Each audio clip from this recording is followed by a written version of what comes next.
Joe Schilt of Piscataway, New Jersey. Piscataway, New Jersey. Ringo, thanks for coming. Yeah, thank you for coming. You're very welcome. You're a man and an entertainer for all ages. The first song my children heard was you singing Good Night when my wife Susan and I rocked them to sleep when they were infants. Then they learned to, when they were toddlers, Shining Time Station with Thomas. And then when they learned to sing along, it was Yellow Submarine. What prompted you to start writing music? I believe your first song was... Don't Pass Me By. Yes, but you wrote that 5 years before it was released. What... I mean, were you encouraged by your fellow Beatles? What Never. Never. So is that what took 5 years to get it released, or? Well, it didn't take 5 years, but you know, we had great writers, and we were in this band, and you know, we were supporting the best song of the day, and so to present your song wasn't easy. But I was presenting songs over the years, but I didn't realize I was rewriting other songs. You know, I thought I'd like written this great song, and they say, oh yeah, that's Jerry Lee Lewis's You Win Again, or whatever. I was just writing songs. So that was the first one that was actually my melody, my words, that I presented. And, you know, it was good enough to be on a Beatle album. And that's what we did, you know. And there's a great piece of footage on Octopus's Garden, because as you know, in '67 I left the Beatles and went to Sardinia. And anyway, we're on this boat, and the guy, the captain, we asked for something to eat, and he gave us octopus. I wasn't a vegetarian in those days. And said, oh, octopus, what's that? And then he told me this whole story about octopuses. They build gardens. Who knew? You know, but this guy's an old sea guy, and he knew this story. And he told me that they find shiny rocks and that, and they put them around their cave. And I thought, how beautiful is that? And so that was the impetus for me to write Octopus's Garden. But I brought it back when I got back in the band, and there's this footage, like George is laying on a settee and I'm sort of trying to play on the piano Octopus's Garden, he's going G minor F.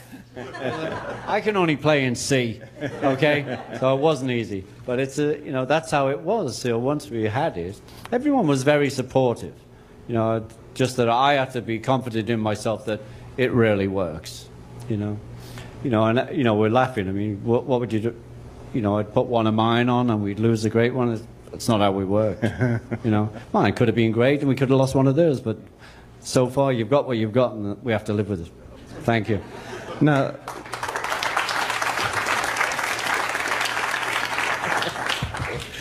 I noticed when I came over to record on your new album, is it called 2012 or 2012? Or what? 2012. 2012, okay, good.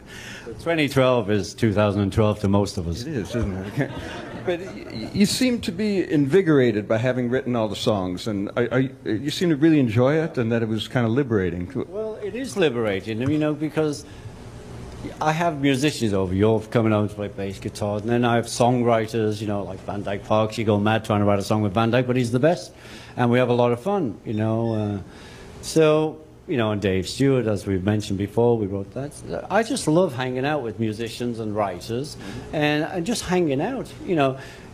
But it's always, we end up with something positive, you know. In another life, with thanks to medication again, we do a lot of hanging out, but nothing ever came of it. You know, it'd be like big ideas, yeah, and nothing. You never got off the damn stool, you know. But now we're getting off the stool, and it's, you know, it's a positive thing. That's great, man. All right, here's Oscar Moreno from Watsonville, California. Oscar. Hi, good afternoon, everyone. My name is Oscar Moreno from Watsonville, California. I just want to say that as a kid, we were farm workers, we were farm laborers, and hearing the classic music that came through in the 60s on a little tinny radio that would be down the strawberry or the onion fields that we had as kids. All my brothers and sisters, we labored on behalf of our parents to support our family. Hearing Beatles music and the music of the day gave us the inspiration to make it through that day, and hopefully someday have more positive, strong experiences. So for me, hearing those classic recordings, very powerful from my personal experience, and they're just great the way they are. I do have a technical question, and that is, as a result of the latest modern technology, ear monitors, drum equipment, recording tools, is there anything that you would revisit or change on any of your legendary recordings and or gigs from the Beatles through your early solo careers? Something that every once in a while you hear something go, I would love to do that. Well, I think with the remastering now, that's as far as we can go. It's not like, I'm going to hear a track and say, I should play lead guitar on that. I think we did our best at the time, and they're still good. So there's nothing I really want to change. When we did Let It Be, and then it came out several years ago, Let It Be Naked, I had to call Paul and tell him he was right, because he never wanted the strings. So that's the sort of move you could make, but you can't really take any one of us off and put someone else on. I can't take Paul off and put Don on bass, on paperback writer, it's not going to work. So really we just have to keep living in what we have, and I love the modern technology now.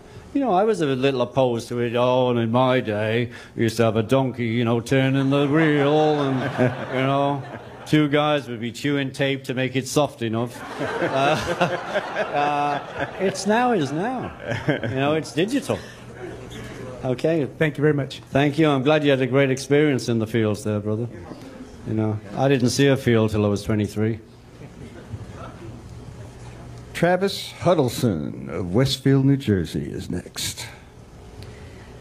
Oh, he's Ringo. over there. Okay, brother. We're just a bit with Right the lights. here. We didn't notice. Yeah, right here. So first of all, I want to say peace and love. I'm not sure if I peace did and that love. with the photo. Thank you. And I also want to thank you because watching you on Ed Sullivan made me a drummer, and as I mentioned to you at the photo thing, made my kids drummers, and Luke, Molly, and Maddie. I'm here with Ringo. Just want to make sure you're noting that. Shouldn't they be in bed? My question to you. You brought a unique approach to drum parts in your Beatles recordings, and in the process created a framework for how drums complement a song, which changed the role of drums from only keeping the beat to contributing a unique supporting part. And I think this is really important. I cannot say enough, Ringo, how you changed drumming for me and so many, everybody. Thank you.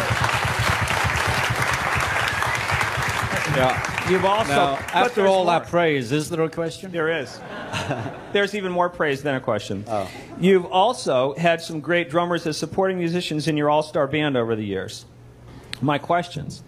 What makes a drum part great, and what drummers have you most enjoyed playing with? And I just want to say thanks so much from one of the many you inspired to play drums back in the early 60s and can you continue to do till today. Thanks. Thank you for that huge question. It's got to be crazy in your house at music night. Every one of you on drums. You should have another kid and get a guitarist. Oh, you have one? Okay. Yeah, because, I have a few kids myself, and both my boys play drums. And at 1 minute there, my daughter was joined a girl band as the drummer. I thought, oh, God, but that's how it was. Part of being a musician in my heart is that we're all together. There's no, if you listen to any of the Beatle tracks, my solo tracks, there's no, and I'm not putting them down, people love to do them, drum solos. And I don't think if the singer's singing, I need to be busy. So I'm just holding it down, and if it needs raising, I can do that, and if it needs lowering, I can do that too. So I just play mainly emotionally with the track. And, though I know how to do, okay, this is rock, this is swing, all that stuff, I can do that. Where I put the fills is it's how it feels at that time. And many times I feel it in a different place, take two. So, I just... I think I got lucky. I had three incredible musicians in front of me. And we were all open enough to see where things took us, And the other thing I'm blessed at now, I never used to think so, is that I was born left-handed. And my grandmother, who was the voodoo queen of Liverpool, she felt that was a bad sign, and she made me right-handed. But only when I write am I right-handed. If I throw or play golf or whatever, and drums is a right-handed kit, but I'm a left-handed guy, so I come off in weird places. And Greg Bissner, you'll see later, a great drummer, a well-accomplished drummer. And I love having Greg here now because I found out that he gives seminars on my playing. And you think, hey, that can't be bad. He's got to be cool. You know, but all the drums, like Sheila Ree was great. She brought so much to that All Stars. And, you know, as we mentioned, I mean, the fun one, though, was the very first one with, you know, Jim Keltler from LA, my hero drummer, and Levon Helm, another hero of mine, one either side, you know. And we didn't get in each other's way. None of us wanted to, like, you know, overpower the other one or show off. And I like to play with people who don't want to show off but want to create for the track, you know.